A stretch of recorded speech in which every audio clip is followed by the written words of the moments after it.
Hello there. Who's the chosen one, in your opinion? Is it Anakin Skywalker? Is it Luke Skywalker? Is it Mary Sue Palpawalker? If you said anything but Anakin Skywalker, you're wrong. Let me explain. So today we're going to be delving into why Anakin is the chosen one and the only chosen one. And I'm gonna list off my reasons of why he's my favorite Jedi. I mean, he's my favorite character in all of Star Wars, has been since 2005 when I seen Revenge of the Sith at 5 years old. He's just my favorite character. And, you know, I hate Mace Windu. I'm gonna do a I love Anakin video. But I'm gonna be using points and pictures from my buddy Darth Christensen on Instagram. Here's his handle. Go follow him. Cool ass dude. But we're going to be using his post on why Anakin is the chosen one and not Luke. There's no hate towards Luke Skywalker. He's one of my top 5 favorite characters of Star Wars. But you know, we got to explain why Anakin's the chosen one. So, first, let's explain what the chosen one prophecy is. First established prior to or during 11,958 BBY, a chosen one shall come born of no father, and through him ultimate balance in the Force will be restored.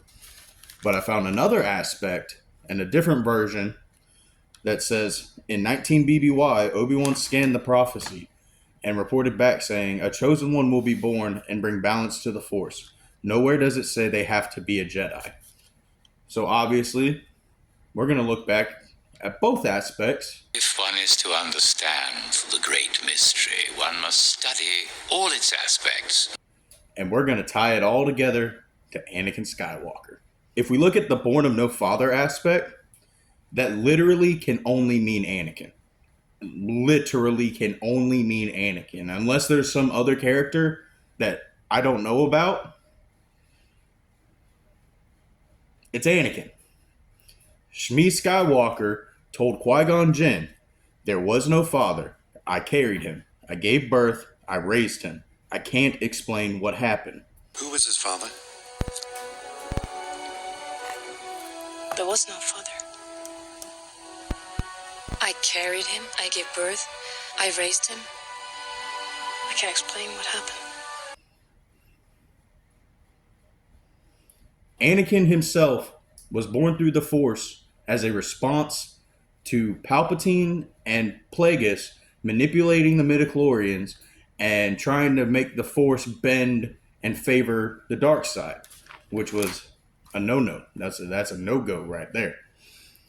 George Lucas, the man, the myth, the legend himself, has stated Anakin is and still is the chosen one, even as his time as Darth Vader. Prophecy is that Anakin will bring balance to the Force and destroy the Sith. He becomes Darth Vader. Darth Vader does become the hero. Darth Vader does destroy the Sith, meaning himself and the Emperor. He does it because he is redeemed by his son. So the prophecy is true. He's the chosen one. The man literally created the characters and the stories and the movies. What he says goes. And first, here's some of the pictures and points that my buddy used on Instagram. There are quite a few moments where Anakin demonstrates that he is the true chosen one. First being the Mortis arc, where he tapped into his Force potential to bring the son and daughter to their knees to save Obi-Wan and Ahsoka. Let them go. Only you can make my children release them. You will let them go.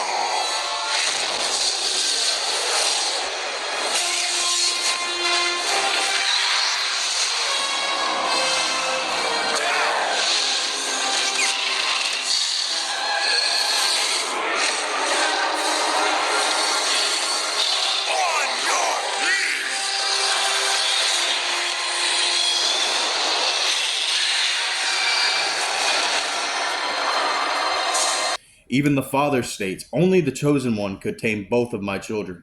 And now you see you truly are.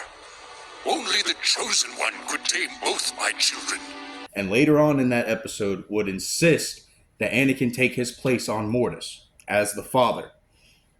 Anakin also demonstrated he could balance the Force and himself in Ahsoka Episode 5 while he was glitching in and out from Clone Wars Anakin to Nightfall Vader and to Vader himself.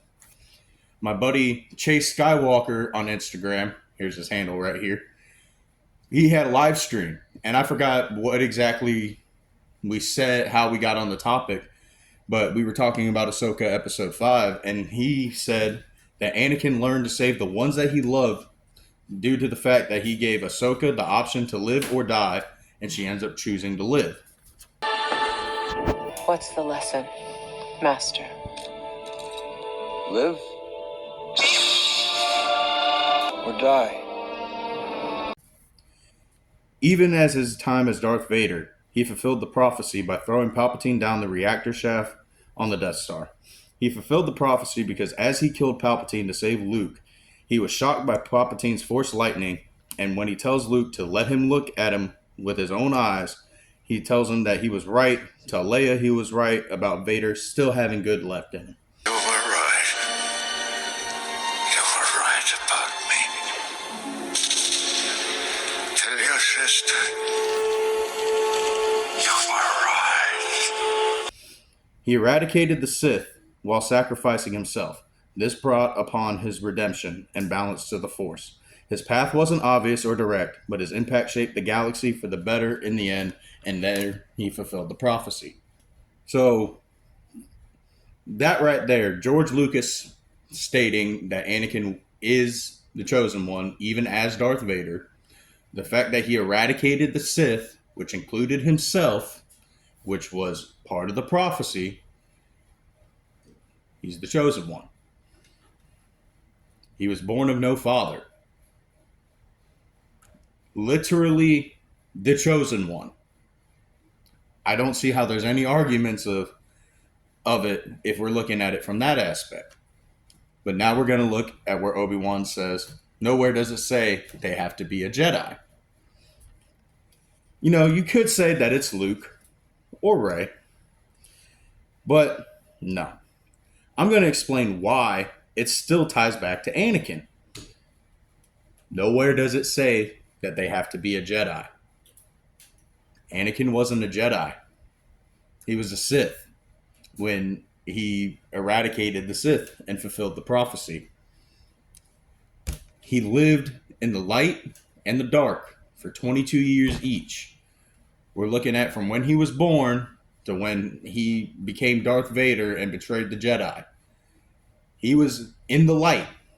Yes, he showed some dark side tendencies, but whatever. You know, he still lived. He was in the light. He wanted to do good from being born till he turned on the Jedi, and then from that moment on till he died, he lived in the dark. 22 and 22. 44. Balance. I don't know. I'm just kind of rambling on at that point right there. Got to keep this video fucking entertaining, man. I can't just be reading off a script. You know, it's all right. Anakin is also the only one to have defeated the true Palpatine. I mean, I'm pretty sure in one of the comics, I haven't read the comics, so y'all feel free to correct me in the comments down below. It was a clone of Palpatine that ended up like turning Luke to the dark side and he became his servant or something like that. That's a clone. Sure, if Luke defeated it, good for him. Cool. That's awesome. But it was a clone. It wasn't the true Palpatine. You know? You know, like Star Wars theory says, transferring your essence into a clone is not immortality. That's not it. That's not what Plagueis was looking to do. That's not what he was trying to do. He was trying to keep his original body, his original self, immortal, not his essence. And hey, recording Kenrick. This is editing Kenrick. The next part, doesn't make sense. I don't know why I went on a rant about Rey, but because this part about Rey should have been in the first part of Born to Know Father. And I also didn't touch on the fact that Luke was Anakin's son, so that automatically threw him out of the ring for Born to Know Father aspect. But yeah, they both defeated clones. They didn't defeat the original Palpatine, unless the one that Vader defeated was a clone. But I don't know. I love Anakin. Miss Mary Sue Palpawalker was born from a failed clone that Palpatine was trying to create. And it didn't even have midichlorians. Which, yes, I know not every single Force user is born from a family that had a Force user in it. And I know the Force runs through everybody, blah, blah, blah, blah, blah. It doesn't make sense considering clones have a hard time maintaining an M count or midichlorian count, whatever the hell you want to call it. That's why it took so long. And even in the Bad Batch Season 3, Omega was one of the only clones that was a perfect match for Palpatine to do it. But Rey was born from a failed clone of Palpatine. And was it both clones? Were they both clones? I don't remember. I haven't seen that movie since I first watched it. So somebody correct that down in the comments. Thank you. Luke was the catalyst, yes. Luke did play a major part in Anakin turning back to the light side, but it still was Anakin that picked Palpatine up and threw him down the reactor shaft to somehow return again.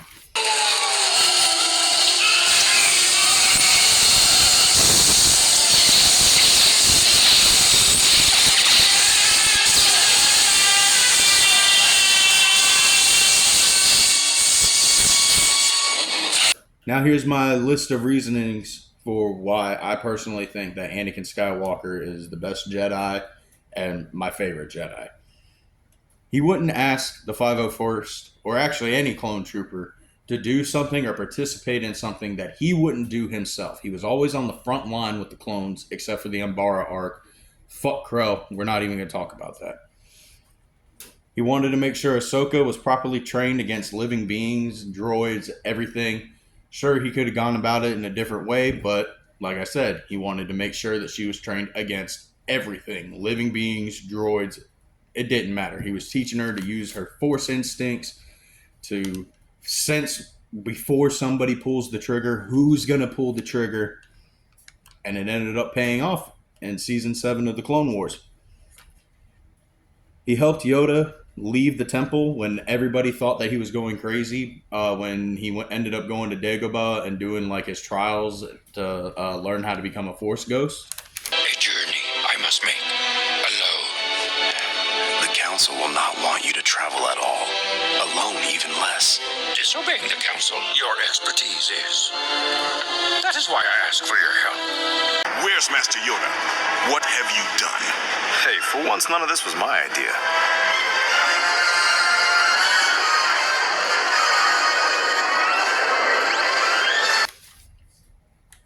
Obviously, he defeated Palpatine after years and years and years of manipulation, destruction, pain, and misery.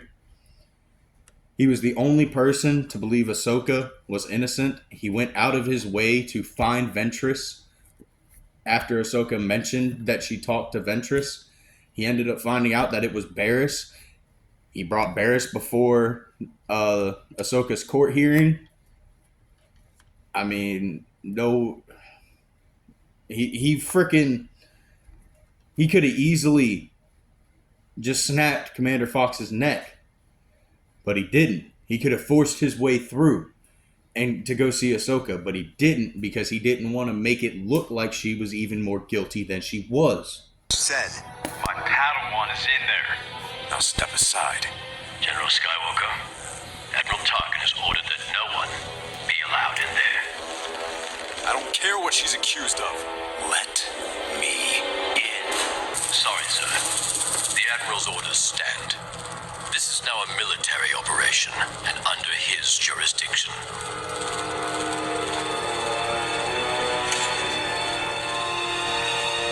Well, this leads me to a dead end. You're the only one Ahsoka had talked to. That's not true. What do you mean? Your Padawan contacted the temple. She spoke to someone named Barriss. How would that look, Ahsoka? Huh? Forcing my way in would have made you look even more guilty. I don't know who to trust. Listen, I would never let anyone hurt you, Ahsoka. Never.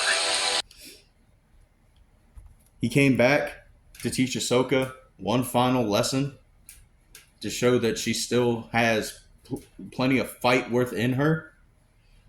His compassion for his friends, troopers, and loved ones was greater than that of any Jedi until Luke came along to save him. I mean, you got somebody who was born, sold into slavery, beat, whipped, treated like dirt for his entire life. He gets freed. His potential father figure gets killed. He gets trained by somebody who really doesn't even want to train him. I mean, Obi-Wan was pretty like standing with the council on Anakin not being trained in the Phantom Menace. They ended up being more like brothers instead of a father-son relationship like Anakin needed. And then you got Palpatine acting like he's his friend, his uncle, whatever you want to say, and just completely fucks his life up. I mean, yes, the dark side makes you arrogant, and Anakin thought that he could jump over Obi-Wan like Obi-Wan did Maul. And I know that everybody can make their own choices, but just his story is just so tragic and amazing that he's just the best character of all of Star Wars, in my opinion. But I'm done rambling on. I'm done gushing and showing my fanboyism for Anakin Skywalker. I hope you guys enjoyed this video. Have a good one. Peace.